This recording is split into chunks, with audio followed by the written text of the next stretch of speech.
നമസ്കാരം, ഡോക്ടർ ആൽഫീനയാണ്. ഇന്ന് social media ഇൻഫ്ലുവൻസേഴ്സിന്റെ കാലമാണ് അല്ലേ? ശരിക്കും ആരാണ് ഒരു യഥാർത്ഥ സോഷ്യൽ മീഡിയ ഇൻഫ്ലുവൻസർ? അതായത് അവർ പറയുന്ന കാര്യങ്ങൾ മറ്റൊരാളുടെ ജീവിതത്തെ സ്വാധീനിക്കണം, അവരിൽ ചില മാറ്റങ്ങളൊക്കെ ഉണ്ടാക്കണം അല്ലേ? അങ്ങനെയാണെങ്കിൽ ഞാൻ പറയുന്നു, എൻ്റെ കൂടെ ഇവിടെ ഇരുന്ന് വീഡിയോ തന്നിട്ടുള്ള ഓരോ പേഷ്യൻസും ഒരു യഥാർത്ഥ ഇൻഫ്ലുവൻസറാണ്. ചിലപ്പോൾ നിങ്ങൾ വിചാരിക്കും എൻ്റെ വീഡിയോസിനൊന്നും അധികം വ്യൂ ഒന്നുമില്ലല്ലോ. പക്ഷെ ഓരോ വീഡിയോയും അത് എത്തേണ്ടടുത്ത് കൃത്യമായി എത്തപ്പെടുകയും അത് ഏറ്റവും കുറഞ്ഞത് ഒരാളുടെയെങ്കിലും ജീവിതത്തെ മാറ്റിമറിക്കുകയും ചെയ്യുന്നുണ്ട്. അങ്ങനെ ഒരു വീഡിയോ കണ്ട് ഇൻഫ്ലുവൻസ് ആയി നമ്മുടെ അടുത്ത് വന്ന് ട്രീറ്റ്മെന്റ് ഒക്കെ എടുത്ത് ഇപ്പോൾ മറ്റൊരു ഇൻഫ്ലുവൻസർ ആയിട്ട് ഒരാൾ നമ്മുടെ കൂടെ ഉണ്ട്. ഷഹന, എന്തുണ്ട് വിശേഷം? സുഖമായിട്ടിരിക്കുന്നു. എവിടുന്ന് വരുന്നത്? തിരൂര്, മലപ്പുറം. മലപ്പുറം. എന്തായിരുന്നു ബുദ്ധിമുട്ട്? എനിക്ക് സോറിയാസിന്റെ ബുദ്ധിമുട്ടായിരുന്നു. തലയിലും മേലും എല്ലായിടത്തും ഉണ്ടായിരുന്നു. എത്ര വർഷമായിട്ട്? ഒരു 15 വർഷത്തിന്റെ മുകളിൽ എന്തായാലും ആയി. ചെറുപ്പം തൊട്ടേ ഉണ്ട്, എനിക്ക് ഓർമ്മയുള്ള കാലം തൊട്ടേ ഉണ്ട്. അപ്പോൾ അന്നൊക്കെ വിചാരിച്ചിരുന്നത് എന്തോ അലർജിയാണ്, അല്ലെങ്കിൽ പെട്ടെന്ന് തന്നെ മാറിപ്പോവും അങ്ങനെ വിചാരിച്ചിരുന്നത്. ഇടക്ക് തലയിൽ മാത്രം വരും, ഇടക്ക് മേലെ എവിടെയെങ്കിലും ഇച്ചിരി ഇച്ചിരി വരും. പക്ഷെ ഓരോ വർഷം കഴിയുന്തോറും അതിങ്ങനെ വേഴ്സായി വന്നുകൊണ്ടിരിക്കും. ആദ്യത്തെ വർഷം ഉണ്ടായിരുന്ന സ്ഥലത്താവില്ല ചിലപ്പോൾ അടുത്ത വർഷം ഉണ്ടാവുക, ചിലപ്പോൾ അത് രണ്ടും കൂടിയിട്ടായിരിക്കും അടുത്ത വർഷം വരിക. അങ്ങനെ പല മോഡലിലാണ് വന്നോണ്ടിരുന്നത് ഓരോ വർഷം കഴിയുന്തോറും. അപ്പൊ ട്രീറ്റ്മെന്റ് ഒക്കെ എടുത്തായിരുന്നോ? മെയിൻ ആയിട്ട് എല്ലാവരും ആദ്യം പോവാ ഇംഗ്ലീഷ് മരുന്ന് തന്നെയാണല്ലോ. അപ്പൊ ഞങ്ങളും അത് തന്നെയാണ് ചെയ്തിട്ടുണ്ടായിരുന്നത്. അപ്പോ മലപ്പുറം ജില്ലയിലത്തെ എല്ലാ ഡോക്ടറെയും ഒരുവിധം പരീക്ഷിച്ചു കഴിഞ്ഞു. പിന്നെ ഞങ്ങൾ കോഴിക്കോട് എത്തി. അങ്ങനെ പിന്നെ എനിക്ക് മനസ്സിലായി ഇത് മാറില്ല. എനിക്ക് കൂടി കുറച്ചൊരു ഇത് വന്നപ്പോൾ, ബുദ്ധി വെച്ച് വന്നപ്പോൾ എനിക്ക് മനസ്സിലായി ഇത് മാറില്ല, ഇതൊരു ക്രോണിക് ഡിസീസ് ആണ്. പിന്നെ ഞാൻ അങ്ങനെ സെർച്ച് ചെയ്യാനൊക്കെ തുടങ്ങിയപ്പോൾ എനിക്ക് മനസ്സിലായി ഇത് നമ്മൾക്ക് കൺട്രോൾ ചെയ്ത് പോവാം എന്നുള്ളതേ ഉള്ളൂ. പക്ഷെ എന്താണ് കൺട്രോൾ ചെയ്യേണ്ടത് എന്ന് അപ്പോഴും എനിക്ക് അറിയുന്നുണ്ടായിരുന്നില്ല. എങ്ങനെയാ നമ്മുടെ അടുത്തേക്ക് എത്തിപ്പെട്ടെ? അത് എപ്പോഴും എൻ്റെ ഉമ്മച്ചി യൂട്യൂബിൽ എന്തെങ്കിലുമൊക്കെ കാണുമ്പോൾ ഇങ്ങനെ അയച്ചു തരും. യൂട്യൂബിൽ കുറേ ആൾക്കാരുണ്ടല്ലോ. അപ്പൊ ഇതിന്റെ ഇടയ്ക്ക് ഞങ്ങൾ ആയുർവേദം പരീക്ഷിച്ചിരുന്നു. ഒന്നാമതേ മടുപ്പുള്ള ഒരു അവസ്ഥയാണ്, അതിന്റെ കൂടെ കഷായവും ഇതൊക്കെ ആവുമ്പോൾ നമ്മൾ വിചാരിക്കും മതി, വരുന്നത് വരട്ടെ, അങ്ങനെ കാണാം. പിന്നെ ഫുഡ് കൺട്രോൾ ചെയ്യണം. അപ്പോൾ ഫുഡ് കൺട്രോൾ ചെയ്യാൻ ഓക്കെ, അതിന്റെ കൂടെ ഈ കഷായം അപ്പോൾ തീരെ പറ്റുണ്ടായിരുന്നില്ല. പിന്നെയും ആയുർവേദം നിർത്തി വീണ്ടും വേറെ നല്ലൊരു ഇംഗ്ലീഷ് ഡോക്ടർ ഉണ്ടെന്ന് പറയുമ്പോൾ അങ്ങോട്ടേക്ക് പോകും. വീണ്ടും ഇതന്നെ അവസ്ഥ. ഇതൊരു ലൂപ്പായിരുന്നു. ഒരു ആയുർവേദം പിന്നെ ഇംഗ്ലീഷ്, പിന്നെ ആയുർവേദം പിന്നെ ഇംഗ്ലീഷ്, അങ്ങനെ ഒരു ലൂപ്പിലായിരുന്നു ഉണ്ടായിരുന്നത്. പിന്നെയാണ് ഉമ്മച്ചി ഡോക്ടറിന്റെ ഒരു വീഡിയോ, ഒരു ടെസ്റ്റിമോണി ചെയ്ത ഒരു വീഡിയോ ഉണ്ട്, ഒരു ചേച്ചിയുടെ വീഡിയോ, ബാംഗ്ലൂർ ആയിരുന്നു തോന്നുന്നു. അപ്പൊ അത് ആകെ വീഡിയോ 1 മിനിറ്റ് എന്തോ ഉള്ളൂ, ചെറിയൊരു വീഡിയോ ആണ്, ആരും അങ്ങനെ നോട്ടീസ് ചെയ്യില്ല. പക്ഷെ ഉമ്മച്ചി എങ്ങനെ കണ്ടത് എനിക്ക് അറിയില്ല. അപ്പൊ ഉമ്മച്ചി കുറേ വീഡിയോസ് അയച്ചു തരുന്നതിൽ ഒന്നാണിത്. ഞാൻ മൈൻഡ് ചെയ്യാറേ ഇല്ല. ഞാൻ വിചാരിക്കും അത് സാരില്ല, ഇന്ന മേത്തല്ലേ, ഞാൻ സഹിച്ചോളാം എന്നുള്ളൊരു ആറ്റിറ്റ്യൂഡായിരുന്നു എനിക്ക്. അപ്പൊ ഇത് ഞാൻ കണ്ട് ശരി 1 മിനിറ്റ് അല്ലേ കാണാം. അപ്പൊ ആ ചേച്ചി പറഞ്ഞു ഇന്റെതെല്ലാം മാറി, പെട്ടെന്ന് തന്നെ മാറി. മെയിൻ ഹൈലൈറ്റ് എനിക്ക് അതിൽ തോന്നിയത് മരുന്നേ ഇല്ല. അപ്പൊ ഞാൻ വിചാരിച്ചു മാറിയിട്ടില്ലെങ്കിലും വേണ്ടില്ല, മരുന്നില്ലല്ലോ, എന്താന്ന് പോയി നോക്കാം. അങ്ങനെയാണ് ഡോക്ടറിന്റെ ബാക്കി വീഡിയോസ് ഒക്കെ കണ്ടു. അപ്പോ ഡോക്ടർ കുറച്ചും കൂടി സയന്റിഫിക് ആയിട്ട് അത് എക്സ്പ്ലെയിൻ ചെയ്യുന്നുണ്ട്. ബാക്കിയുള്ള എല്ലാവരും ഇത് മാറും, അല്ലെങ്കിൽ ഇത് മാറില്ല അങ്ങനെയാണ് പറയാം. പക്ഷെ ഡോക്ടർ ഒരു സയന്റിഫിക് ആയിട്ടുള്ള ഒരു എക്സ്പ്ലനേഷൻ ആണ്. അപ്പോൾ അതിൽ എന്തോ ഒരു സെൻസ് ഉണ്ട്, ലോജിക് ഉണ്ടെന്ന് എനിക്ക് തോന്നി. ഫസ്റ്റ് ഞാൻ വിളിച്ചത് ഹൈദരാബാദ് ഉള്ളപ്പോഴായിരുന്നു. എൻ്റെ ഹസ്ബൻഡ് ആർമിയിലാണ്. അപ്പൊ അവിടെ ആയിരുന്നു പോസ്റ്റിംഗ് ഉണ്ടായിരുന്നത്. അപ്പൊ ഞാൻ അവിടുന്ന് ഡോക്ടറെ വീഡിയോ ഞാൻ അവിടെ നിന്നാണ് ആദ്യമായിട്ട് കണ്ടത്. അപ്പൊ ഞാൻ വിളിച്ചപ്പോൾ പറഞ്ഞു അങ്ങനെ നമുക്ക് ഓൺലൈൻ കൺസൾട്ടേഷൻ ഒന്നുമില്ല, നിങ്ങൾ വരണം, നിങ്ങളെ കാണണം, കുറച്ച് ടെസ്റ്റുകളുണ്ട്, അതൊക്കെ ചെയ്യണം, ആ ടെസ്റ്റ് കഴിഞ്ഞിട്ട് തന്നെ വരണം റിസൾട്ട് ആയിട്ട്, എന്നാൽ മാത്രമേ നമുക്ക് മരുന്ന് തരാൻ പറ്റുള്ളൂ. അപ്പൊ എൻ്റെ ഒരു കോൺസെപ്റ്റിൽ ഉണ്ടായിരുന്നത് എല്ലാ ഡോക്ടർമാരും ബിസിനസ് ആയിരിക്കും, അല്ലെങ്കിൽ പൈസക്ക് വേണ്ടിയിട്ടായിരിക്കുമല്ലോ ചെയ്യുന്നുണ്ടാവുമായിരിക്കും. ഇപ്പൊ നമ്മൾ എവിടെയാണെങ്കിലും എന്താ കുറച്ച് മരുന്ന് പ്രിസ്ക്രിപ്ഷൻ ചെയ്താൽ പോരെ, അങ്ങനെയായിരുന്നു എൻ്റെ മനസ്സിലുണ്ടായിരുന്നത്. അപ്പോൾ ഫസ്റ്റ് തവണ വിളിച്ചപ്പോൾ എനിക്ക് വരാൻ പറ്റിയില്ല. അപ്പൊ ഞാനിങ്ങനെ ഹസ്ബൻഡിന്റെ അടുത്തൊക്കെ പറഞ്ഞു, അവരിങ്ങനെ ചെല്ലാനാ പറയുന്നത്. അപ്പോൾ ആൾക്ക് പെട്ടെന്ന് ലീവ് കിട്ടുന്ന ഒരു ജോലിയല്ലല്ലോ. അപ്പൊ എൻ്റെ അടുത്ത് പറഞ്ഞു എന്നാ നമുക്ക് കുറച്ച് കഴിഞ്ഞിട്ട്, അങ്ങനെ അതും കഴിഞ്ഞ് 3 മാസം കഴിഞ്ഞിട്ട് ഞാൻ നാട്ടിൽ വന്നപ്പോഴാണ് ഞാൻ ആദ്യമായിട്ട് വന്നത്. അപ്പോൾ ടെസ്റ്റ് ഒക്കെ ചെയ്തിട്ട് തന്നെയാണ് വന്നത്. എന്നിട്ട് നമ്മുടെ ട്രീറ്റ്മെന്റിന്റെ എക്സ്പീരിയൻസ് എങ്ങനെയുണ്ട്? എല്ലാ ഡോക്ടർമാർക്ക് ഒരു ആറ്റിറ്റ്യൂഡ്, എല്ലാ രോഗികളും ഒരുപോലെയാണ്, എല്ലാ അസുഖങ്ങളും ഒരുപോലെയാണ്. ഇത്രയും കാലം ഞാൻ ഒന്നും ടെസ്റ്റ് ചെയ്തിട്ടില്ല, എന്റെ ബ്ലഡ് ഗ്രൂപ്പ് അല്ലാതെ ഒന്നും ഞാൻ ഇത്ര കാലത്തിന്റെ ഇടയ്ക്ക് ഞാൻ ടെസ്റ്റ് ചെയ്തിട്ടില്ല. അതിനുള്ള സാഹചര്യം എനിക്ക് വന്നിട്ടുണ്ടായിരുന്നില്ല. പക്ഷെ ഡോക്ടറാണ് ഫസ്റ്റ് തന്നെ ടെസ്റ്റേ ചെയ്യാതെ ട്രീറ്റ് ചെയ്യില്ല എന്ന് പറയുന്നതിൽ തന്നെ ഒരു ലോജിക് ഉണ്ട്. നമ്മൾ എന്താന്ന് അറിഞ്ഞിട്ട് വേണമല്ലോ അതിനെയല്ല ട്രീറ്റ് ചെയ്യേണ്ടത്. അപ്പോഴാണ് കറക്റ്റ് എന്താന്ന് മനസ്സിലാവുന്നത്. ഇതൊക്കെയാണ് ബോഡിയുടെ ഉള്ളിൽ നടന്നുകൊണ്ടിരിക്കണതെന്ന് മനസ്സിലായത്. അപ്പൊ വേറെ ഇത്രയും 15 വർഷത്തിൽ കാണിച്ച ഒരു ഡോക്ടറും ഒരു ടെസ്റ്റും ചെയ്യിപ്പിച്ചിട്ടില്ല. പിന്നെ ഫാമിലി ഹിസ്റ്ററിയിൽ തൈറോയിഡ് ഒക്കെ ഉള്ളത് കൊണ്ട്, പക്ഷെ എനിക്ക് തൈറോയിഡ് ഇല്ല. എന്തായാലും ഒബ്വിയസ്ലി ഉണ്ടാവും, ഒരു ഓട്ടോ ഇമ്മ്യൂൺ ഫാക്ടർ എന്തായാലും ഉണ്ടാവും. അങ്ങനെയാണ് പിന്നെ ഡോക്ടർ ടെസ്റ്റ് ചെയ്യാനൊക്കെ പറഞ്ഞു. പിന്നെ മരുന്നെന്ന് പറയുന്നത്, മരുന്നൊന്നും അതിനെ പറയാൻ പറ്റുമെന്ന് പോലും എനിക്കറിയില്ല. അത്രയും ചെറിയ എമൗണ്ടിലല്ലേ നമ്മൾ കഴിച്ചുകൊണ്ടിരിക്കണത്. ആൾക്കാർക്കൊരു മിസ്കൺസെപ്ഷൻ ഉണ്ട്, നമ്മൾ ഒരു ലോഡ് മരുന്ന് കഴിച്ചാലാണ് നമ്മളുടെ അസുഖങ്ങളൊക്കെ മാറുള്ളൂ. പക്ഷെ കറക്റ്റ് പോയിന്റിൽ കൊടുക്കാനുള്ളത് നമ്മൾ കൊടുത്താൽ മതി, നമ്മളുടെ എല്ലാ അസുഖങ്ങളും മാറും. അത് കറക്റ്റ് എനിക്ക് ഡോക്ടറെ അടുത്ത് വന്നപ്പോഴാണ് മനസ്സിലായത്. അത് എനിക്ക് തോന്നുന്നു ഒരുപാട് അറിവുള്ളവർക്കും ചില അറിവുകൾ കിട്ടണമെങ്കിൽ കുറച്ച് സമയം എടുക്കുമല്ലോ. അപ്പോൾ കറക്റ്റ് സമയം ആളുടെ സമയം ആയപ്പോഴായിരിക്കും എനിക്ക് ഡോക്ടറിന്റെ അടുത്ത് വരാൻ പറ്റിയത്. ഓക്കെ, ഇപ്പം എല്ലാം പോയി അല്ലേ? ഇപ്പൊ എല്ലാം പോയി. കയ്യിലൊക്കെ നിറയെ ഉണ്ടായിരുന്നു, കാലിലും. അത് ഓരോ തവണ ഞാൻ പറഞ്ഞ പോലെ ഓരോ വർഷം അതിങ്ങനെ കൂടിക്കൂടി വരുമായിരുന്നു. ഫസ്റ്റ് ഞാൻ +2 പഠിക്കുമ്പോഴാണ് കൈയുടെ ഈ ഭാഗത്ത് വന്നത്. അന്നേരം ആണ് ഡോക്ടറിനെ കാണിക്കാനേ പോയത്. പിന്നെ അത് അടുത്ത വർഷം വരുമ്പോൾ ആദ്യം വന്ന അത്രയും വരും, പിന്നെ ഇച്ചിരി കൂടി വരും. അടുത്ത വർഷമാകുമ്പോൾ ചിലപ്പോൾ അടുത്ത കൈയിലും 2 കൈയിലും അങ്ങനെ മാറി മാറി ബോഡിയുടെ എല്ലാ ഭാഗത്തും വന്നുകൊണ്ടിരിക്കും. ഞാൻ പിന്നെ അത് മൈൻഡ് ചെയ്യൽ നിർത്തി. കാരണം എന്തായാലും എന്ത് മരുന്നാ തരാന്ന് എനിക്കറിയാം. അപ്പൊ ആ മരുന്നൊക്കെ ഞാൻ സ്റ്റോക്ക് വെക്കും, ഇംഗ്ലീഷ് മരുന്ന്. എന്നിട്ട് അത് എപ്പോഴാണ് എനിക്ക് വേണ്ടത് എനിക്ക് തോന്നുന്ന പോലെയാണ് ഞാൻ കുടിച്ചോണ്ടിരുന്നത്.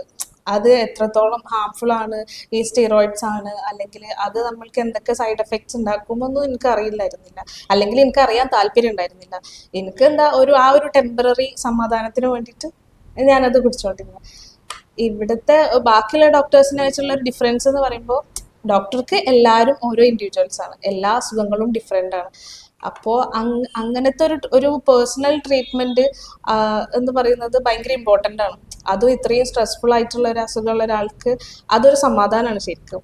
അപ്പോൾ അത് എനിക്ക് ഭയങ്കര ആശ്വാസമാണ്. അപ്പം ഞാനിങ്ങനെ എൻ്റെ ഉമ്മച്ചിയെടുത്ത് പറയും, എനിക്ക് മാറിയിട്ടില്ലെങ്കിലും കുഴപ്പമില്ല, ഞാനൊന്ന് പോയി വരാം.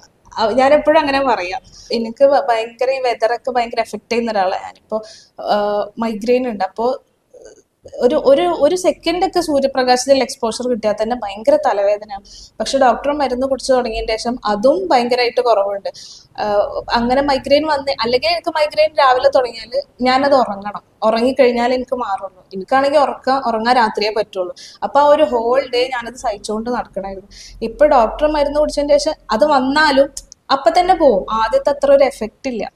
അപ്പൊ ഞാൻ മനസ്സിലാക്കുന്നത് ഡോക്ടർ മരുന്ന് എല്ലാ ബോഡി മൊത്തമായിട്ട് ക്ലീൻ ചെയ്ത് അത് മാറ്റുന്നതാണ്. അപ്പോൾ എനിക്ക് തോന്നുന്നത് അതായിരിക്കും ഏറ്റവും ബെറ്റർ. നമ്മൾ ഓരോന്നിനും മാറ്റുന്നതിന് പകരം നമ്മളെ ബോഡിയിലുള്ള എന്താ പ്രശ്നം അത് മാറുമ്പോൾ തന്നെ നമുക്ക് ഫുള്ളായിട്ടൊരു ഹെൽത്ത് കിട്ടും എന്ന് എനിക്ക് തോന്നുന്നുണ്ടായിരുന്നു.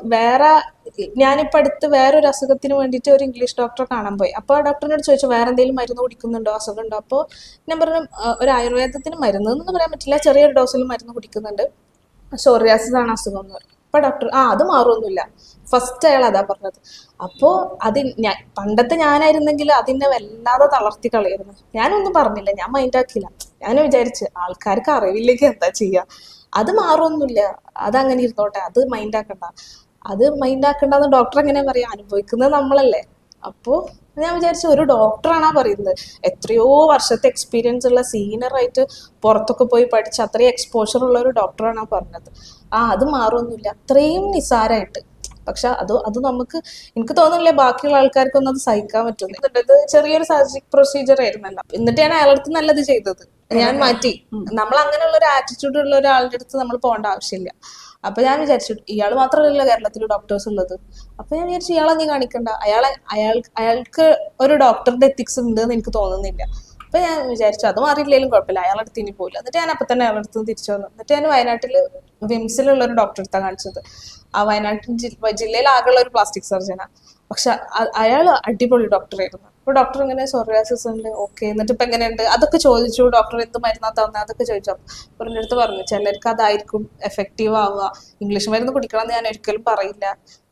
ആ കാര്യം എന്താന്ന് വെച്ചാൽ അങ്ങനെ പറഞ്ഞു.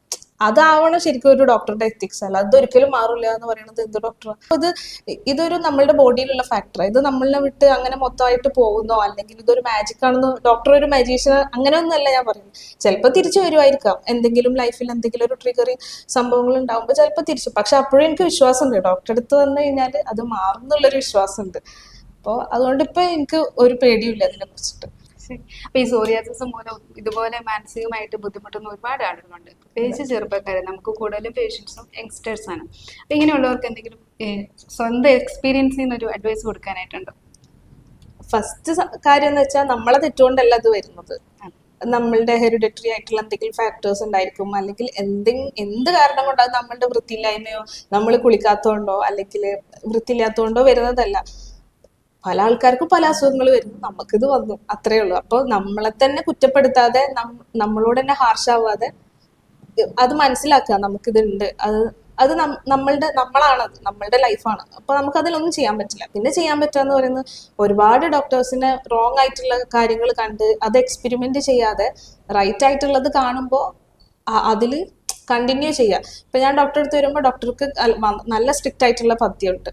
പക്ഷെ ഞാൻ അത് വെറുത്താണ്. ഇപ്പൊ എനിക്ക് ഏറ്റവും സങ്കടം ഉണ്ടാകുമ്പോൾ ഞാൻ ചെയ്യല് ചിലപ്പോൾ ഫുഡ് ഉണ്ടാക്കുക, അത് കഴിക്കലായിരിക്കും. അപ്പോൾ പഥ്യം എന്ന് പറയുന്നത് കുറച്ച് സമയത്തിന് എനിക്കത് ഭയങ്കര ഒരു ബുദ്ധിമുട്ടായിരുന്നു. പക്ഷെ ഇതിലൊരു വിസിബിൾ ആയിട്ടുള്ള മാറ്റം കണ്ടു തുടങ്ങിയപ്പോൾ എനിക്ക് മനസ്സിലായി നമ്മൾക്ക് ഫുഡ് ഇനിയും കഴിക്കാം. നമ്മൾ ഹെൽത്തി ആയിട്ടിരുന്നാലല്ലേ നമ്മൾ ഉണ്ടാവുള്ളൂ, ബാക്കി എന്നാലല്ലേ നമുക്ക് ഫുഡ് കഴിക്കാൻ പറ്റുള്ളൂ. അപ്പോൾ മാനസികമായിട്ട് തളരാതിരിക്കുക. അങ്ങനെ പറഞ്ഞാലും നമുക്കത് ഉണ്ടാവും. ഞാൻ ഡോക്ടറെ അടുത്ത് 1-2 തവണ എന്നെ കരഞ്ഞോണ്ട് വന്നത് ഡോക്ടർക്ക് അറിയാം. എനിക്ക് ആദ്യത്തെ കൺസൾട്ടേഷൻ കഴിഞ്ഞിട്ട് പുറത്തിരുന്ന് കരഞ്ഞു അല്ലേ? അതെന്താ കരഞ്ഞു? അന്ന് പുറത്ത് ഒരു സ്ത്രീ, അവർക്ക് തൈറോയിഡ് ഉണ്ടായിരുന്നു, എന്റെ അതേ പ്രായം തോന്നുന്നു. അപ്പൊ അവരുടെ ലാസ്റ്റ് കൺസൾട്ടേഷൻ ആയിരുന്നു അന്ന് മരുന്ന് വാങ്ങാനൊന്നുമല്ല, അവരിതുപോലെ മാറി എന്നൊക്കെ പറയാൻ വേണ്ടിയിട്ട് വന്ന. അപ്പൊ ഞാനിങ്ങനെ ആലോചിച്ചു, ഇനി എന്നാണാവോ എനിക്ക് ഞാൻ എപ്പോഴാണാവോ ആ സ്റ്റേജിൽ എത്താന്ന് ആലോചിച്ചിട്ട് ഞാൻ കരഞ്ഞെന്ന് പറയാൻ പറ്റില്ല, പക്ഷെ എന്റെ കണ്ണിൽ ഇങ്ങനെ. അപ്പൊ എന്റെ എക്സ്പ്രഷൻ മാറിയപ്പോ തന്നെ ഡോക്ടറുടെ ഹസ്ബൻഡിന് മനസ്സിലായി. അപ്പൊ അവരെന്റെ അടുത്ത് പറഞ്ഞു, സാരില്ല ഷാനിതും മാറും. അപ്പൊ ഞാൻ എന്റെ ലൈഫിൽ എന്റെ അടുത്ത് അങ്ങനെ അതുവരെ ആരും പറഞ്ഞിട്ടില്ല. അപ്പൊ ആ ഒരു മൊമെന്റ് എനിക്ക് ഭയങ്കര ടച്ചിങ് ആയിരുന്നു. ഹസ്ബൻഡ് അങ്ങനെ പറഞ്ഞത്, ഷാനിതും മാറും, ഇതുപോലെ ഒരു സ്റ്റേജിലെത്തും. അപ്പോൾ എനിക്കൊരു വിശ്വാസം ഉണ്ടായി. എന്നിട്ടും ഇടയ്ക്ക് എനിക്ക് ഡൗട്ട് വരും, ഇത് മാറോ, ഡോക്ടർ മരുന്ന് പോലും തരുന്നില്ലല്ലോ, ഇത് മാറോ. പക്ഷെ ഒരു 2 ആഴ്ചയുടെ ഉള്ളിൽ തന്നെ നമുക്ക് വിസിബിൾ ആയിട്ടുള്ള ചേഞ്ചസ് വന്നു തുടങ്ങിയപ്പോൾ മനസ്സിലായി. ഇച്ചിരി കാലം നമ്മൾ കുറച്ചൊരു ഫുഡിന്റെ ഒക്കെ സാക്രിഫൈസ് ചെയ്താലും നമുക്ക് മനസ്സിലാവും. അപ്പോൾ ഈ വീഡിയോ കാണുന്ന ആൾക്കാർക്ക്, നിങ്ങൾക്ക് ആർക്കെങ്കിലും ഉണ്ടെങ്കിൽ, നിങ്ങളുടെ ഫ്രണ്ട്സിനോ ആർക്കെങ്കിലും ഉണ്ടെങ്കിൽ ഡോക്ടറിനെ സജസ്റ്റ് ചെയ്യുക. അത് മാത്രമേ എനിക്ക് പറയാനുള്ളൂ. കാരണം നിങ്ങൾ എത്ര ദൂരത്തുനിന്നോ വരുന്നതോ അല്ലെങ്കിൽ എത്ര ഫുഡ് നിങ്ങൾ ഒഴിവാക്കിയോ അതൊക്കെ നിങ്ങൾക്ക് നല്ലതിനായിരിക്കും. എന്തായാലും അസുഖം മാറും. നിങ്ങളും കൂടി അതിലൊരു കോപ്പറേഷൻ ഉണ്ടെങ്കിൽ എന്തായാലും അസുഖം മാറും. കാരണം മാറില്ല, ഇത് ഒരിക്കലും മാറാൻ പോകുന്നില്ല എന്നൊരു അഡ്വൈസ് ആണ് നിങ്ങൾക്ക് കിട്ടുന്നത് അല്ലേ? ശരിക്കും സോറിയാസിസ് രോഗികൾ ഒരുപാട് ആശ്വാസം കിട്ടുന്ന ഒരു വീഡിയോ ആയിരിക്കും ഇത്. അതെ, മാക്സിമം ആൾക്കാർ ഇപ്പൊ ഇന്നെ അറിയുന്ന ആരെങ്കിലും ഇത് കാണുന്നുണ്ടെങ്കിൽ ഇവൾക്ക് ഇത് ഉണ്ടായിരുന്നോ എന്ന് ഇപ്പൊ ചിലപ്പോ. കാരണം ഞാൻ എന്റെ എൻഗേജ്മെന്റ് കഴിഞ്ഞിട്ട് ഒരുപാട് കാലം കഴിഞ്ഞിട്ടാണ് എന്റെ ഹസ്ബൻഡിന്റെ അടുത്ത് പോലും ഞാൻ പറഞ്ഞത്. അങ്ങനെയാണ് എന്റെ വീട്ടിൽ നിന്ന് അഡ്വൈസ് ചെയ്തിട്ടുണ്ടായിരുന്നത്, പറയരുത്, എന്തോ ഒരു മാറാരോഗമാണ് അങ്ങനെ. അപ്പൊ എനിക്ക് തന്നെ എന്റെ അടുത്ത് തന്നെ ഒരു ഇതായിരുന്നു, ഞാൻ എന്തോ രോഗിയാണ്, അപ്പോ കല്യാണം കഴിഞ്ഞാൽ അയാൾ എന്നെ സഹിക്കേണ്ടി വരുമോ, അങ്ങനത്തെ ഒരു അവസ്ഥയിലെത്തോ. പക്ഷെ ഞാനൊരു ദിവസം ധൈര്യം എടുത്ത് പറഞ്ഞു, എനിക്ക് സോറിയാസിസ് ആണ്. പക്ഷെ ആൾക്ക് അങ്ങനത്തെ പ്രശ്നങ്ങളൊന്നുമില്ല ഇതുവരെ. അതിന്റെ പേരിൽ ഒരു പ്രശ്നം ഉണ്ടായിട്ടില്ല. എത്ര വേണമെങ്കിലും അത് സപ്പോർട്ട് ചെയ്തിട്ടേ ഉള്ളൂ. അപ്പോൾ ഫുഡ് കഴിക്കാതിരിക്കുമ്പോൾ ആള് ഫുഡ് കഴിക്കാതിരിക്കും, അങ്ങനെയൊക്കെ. അപ്പോൾ നിങ്ങളുടെ കൂട്ടത്തിലുള്ള ആരെങ്കിലും ഉണ്ടെങ്കിൽ നിങ്ങളെ തൊട്ടതുകൊണ്ടോ അടുത്തിരുന്നതുകൊണ്ടോ അത് പകരില്ല. അവരെ കുറ്റപ്പെടുത്താതിരിക്കുക, അവരുടെ തെറ്റുകൊണ്ട് വരുന്ന കാര്യമല്ലത്. അപ്പോൾ ആ ഒരു സപ്പോർട്ട് കൊടുക്കുക. ചുറ്റുമുള്ളവരുടെ സപ്പോർട്ടും ഇതിൽ വളരെ ഇമ്പോർട്ടൻ്റ് ആയിട്ടുള്ള ഒരു ഫാക്ടറാണ്. നമ്മളെ ഒറ്റപ്പെടുത്തുക, അല്ലെങ്കിൽ നമ്മൾ സ്ട്രെസ് എടുക്കുമ്പോഴും നമുക്കിത് വല്ലാതെ ട്രിഗർ ആയി. എനിക്കതൊരു മെയിൻ ഫാക്ടറാണ് ഫുഡിനേക്കാളും കൂടുതൽ. ഇപ്പൊ ഇതിന്റെ ഇടയ്ക്ക് കുറച്ച് സ്ട്രെസ്ഫുൾ ആയിട്ടുള്ള ഒരു സമയം വന്നപ്പോൾ ഡോക്ടറെ അടുത്ത് വന്ന എല്ലാ ട്രീറ്റ്മെന്റ് കഴിഞ്ഞതായിരുന്നു. പക്ഷെ അത് വീണ്ടും കുറച്ച് സിംറ്റംസ് വന്നു തുടങ്ങി, ഇങ്ങനെ മേൽ പൊന്തി തുടങ്ങി. അപ്പൊ എനിക്ക് മനസ്സിലായി, നമ്മള് വെറുതെ സ്ട്രെസ് എടുക്കുക, എന്തെങ്കിലും ലൈഫിൽ ടെൻഷൻ ഇല്ലാത്ത ആൾക്കാരുണ്ടാവില്ല, പക്ഷെ അത് വല്ലാതെ എടുത്തു കഴിഞ്ഞാൽ നമുക്ക് തന്നെയാണ് ഹാർംഫുൾ ആയെന്ന് മനസ്സിലാവും. ഇപ്പൊ അടുത്തും പല പ്രശ്നങ്ങളും ഉണ്ടാകുമ്പോൾ ഞാൻ ആ ഒരു സമയത്ത് ഇങ്ങനെ കുറച്ച് ഡൗൺ ആയിരിക്കും. പിന്നെ എനിക്ക് ഓർമ്മ വരും, ഇത് വീണ്ടും വന്നാലോ, അപ്പൊ ഞാൻ പിന്നെ അത് നോർമലായിട്ട് തന്നെ നടക്കും.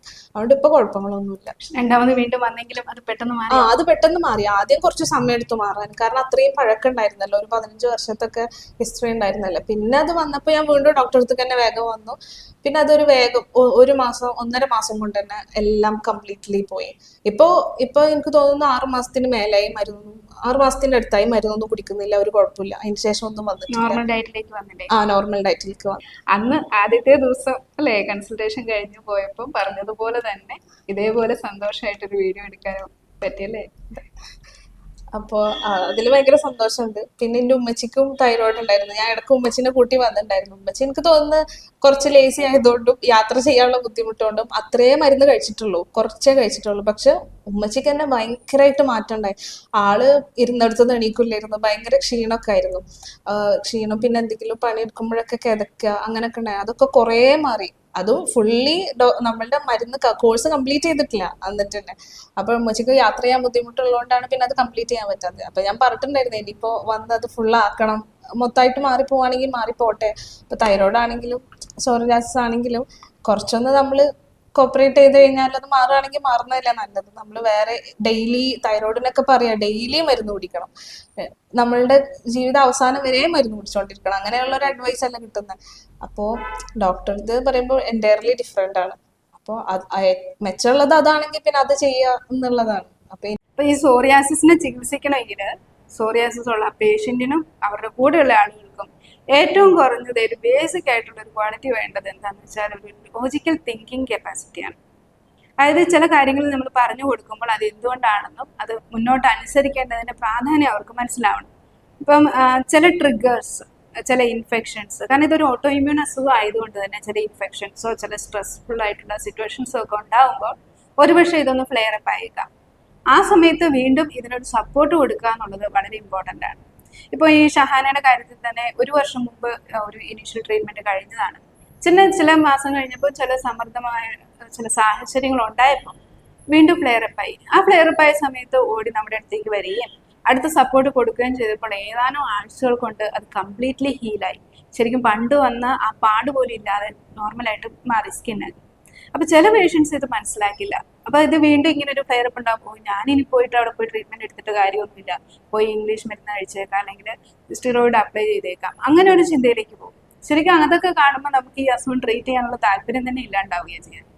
പക്ഷെ ഷഹാനയെ പോലെ അല്ലെങ്കിൽ അനന്തുവിനെ പോലെ ഉപേന്ദ്രനെ പോലെ പറയുന്ന കാര്യങ്ങളൊക്കെ കൃത്യമായിട്ട് മനസ്സിലാക്കി അനുസരിക്കുകയും ചെയ്യുന്ന ചെറുപ്പക്കാരുള്ളത് ശരിക്കും എന്നെ സംബന്ധിച്ചത് ഒരു അനുഗ്രഹമാണ്.